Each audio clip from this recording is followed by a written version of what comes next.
Welcome to the NBA Coast to Coast podcast brought to you by TheLines.com. Coming to you from the West Coast, Josh Lander, joined by Nate Weitzer. He's on the East Coast, and we are looking at player props here on Tuesday. Just 4 games in the NBA, but we are going to be running through 4 player props that we have for you in this one. Also have best bets with sides and totals in the other episode, so make sure that you are checking that out. Subscribe to that channel. Don't miss any of the content we're bringing you all season.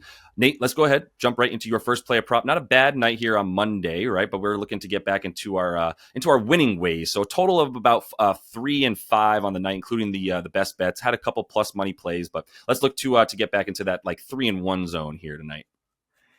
Yeah, I like Dyson Daniels' assists, and you talked me off the rebounds for the reasons you mentioned in best bets. So rather than eat the minus 140 juice, I'm going to take the 5 assists for Dyson Daniels and the Hawks money line, and then get you to plus 120 or so.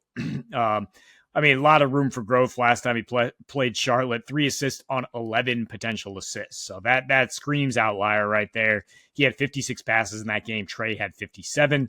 There's no Karis LeVert in this game, which is a big deal. I mean, his assists, he's only played 2 without LeVert since the break, since LeVert. But, I mean, his assists have been up to 8 per game from 4.5 when LeVert's in there. We're looking at much more playmaking. He's averaging 5 already without Jalen Johnson on the season. I might still bet the rebounds and assists combined because I think he could get 5 or 6 dimes and a few rebounds fall his way. I mean, hopefully you could still cash your parlay there on the under 5.5 rebounds. But either way, I mean, he's looking at a lot of minutes for sure. Guarding LaMelo, guarding Trey Mann, who's coming back. And Charlotte, I mean, they were willing to play at a fast pace with Atlanta in this last game, that the last matchup last week. The next 2 games for them, they allowed 48% from 3. They allowed 29 assists per game, 133 defensive rating. Like, they're not playing a lick of defense for sure. Last 8 for Dyson, 5.8 assists, 14 points, 5.6 rebounds, over in 3 of 4, except that Charlotte game, which, like I mentioned, a bit of an outlier in terms of the potential assists.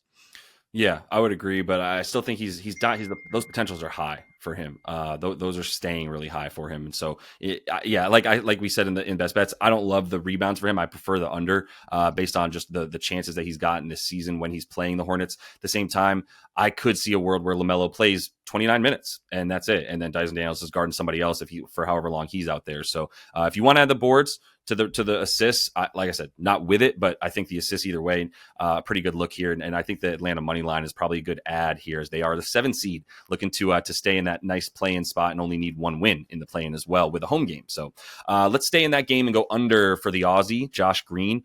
This was 9.5 points, and I couldn't get to it at 9.5 to go under, but I'm still going under at 8.5 for minus 105. He's not really shooting in general, much less versus Atlanta this season. He is averaging 4.5 shot attempts per game against the Hawks so far in 3 games that he's played. Not going over, obviously. Now we do have Trey Mann back. I don't think Trey Mann's playing more than like 20, 25 minutes at the most.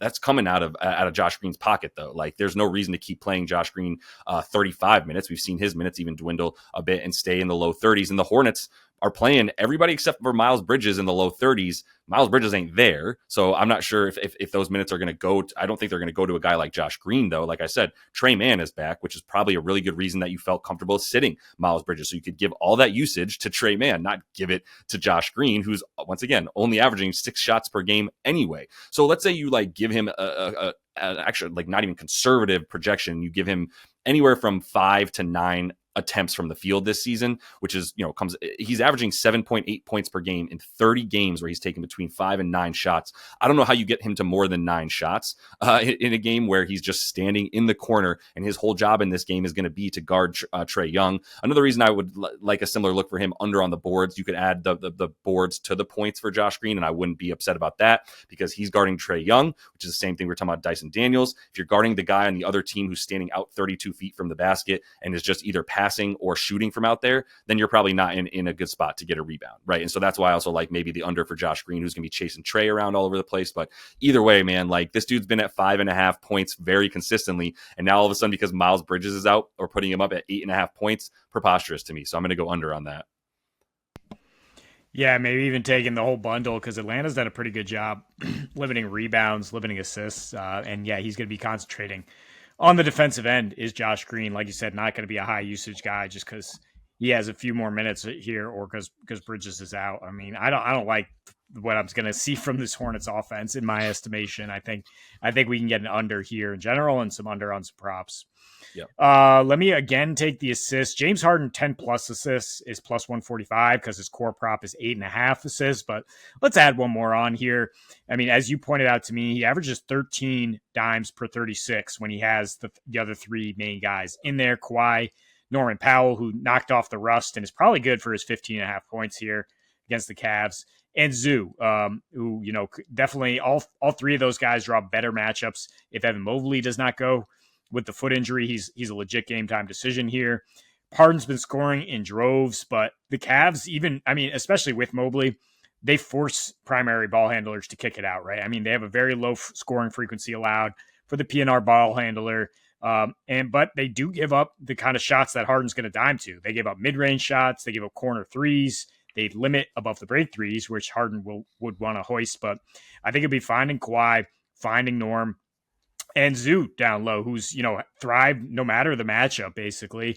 He's not going to be scared of Jared Allen. Like, he's going to be able to score down there.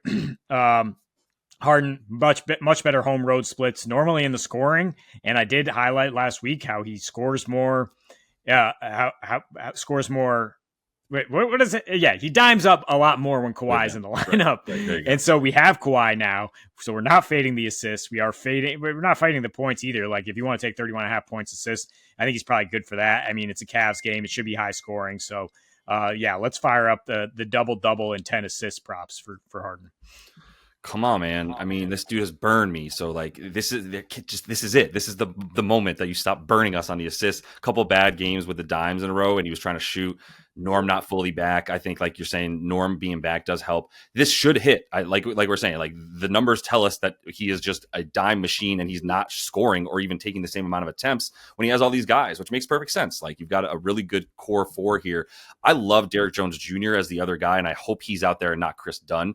There's definitely correlation between Derrick Jones Jr. being on the court and Harden diming up versus him being on the court with Chris Dunn's completely defensive, not good shooter-minded self, right? So I think with more DJJ, which would be awesome, it's a bigger team. You do need him out there. I love that four with Derrick Jones Jr. as the fifth. So hopefully we get him out there, and that helps the dimes for Harden as well. But let's go ahead and close it out here with in that game as well. Going back to Zoo, looking at the same stuff that, who's on court with Zoo. How does Zoo perform when he's on court with these guys?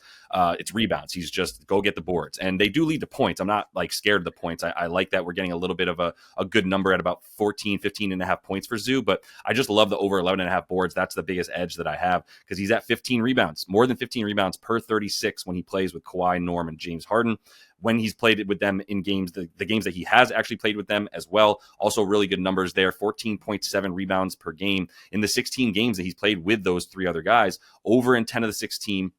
I don't care about the matchup. I know it's not an awesome matchup, but he still had 11 boards on 15 chances against Jared Allen last year in 27 minutes. And that's what he was averaging on the season last year. And now he's up to 34. When he plays with Kawhi, Norm, and Harden, he's also at 34 minutes per game. So he's not really losing time. He's only getting more boards, and that's the focus. Like I said, if you want to add the points, yes, there should be some tip-ins, but I don't think he's going to be dominating the offensive boards like we saw him do the other night against that Hornets squad. It's more just he's going to be in there consistently to get those rebounds off the misses from on the defensive end, and I think that'll lead him to a solid 12. I have him at 13.2 rebounds here in 32 minutes of action. So, yeah, I mean, the Cavs have been a little cold lately. Like we say, we are kind of sleepwalking towards the end of the season, but just missing open shots at times. So that should be more rebounding opportunities. And yeah, there's not really a lot of internal competition for the Clips. Yeah, it's very much like you got this, Zoo. Harden, Kawhi not really looking to swoop in there and steal any boards from their big man. Yeah, it's crazy. And then like Derrick Jones Jr., if he is out there, and let's say I have him guarding Donnie, that's also why I would like him out there. That's just another rebounder that's not focused on rebounding because he's guarding Donnie Mitchell. So yeah, it's Zoo's world. It's his paint. Anybody that comes in there has to give the password to Zubac because it's his place to guard more than anything. So that is all the time we have for you in Play It Props, though. Definitely make sure to check out the other best bets episode. I should say that we have up some looks at sides and totals. Got a same game parlay in there for you as well. So hopefully that helps you guys out here on Tuesday's 4-game slate. Until we see you next, happy betting.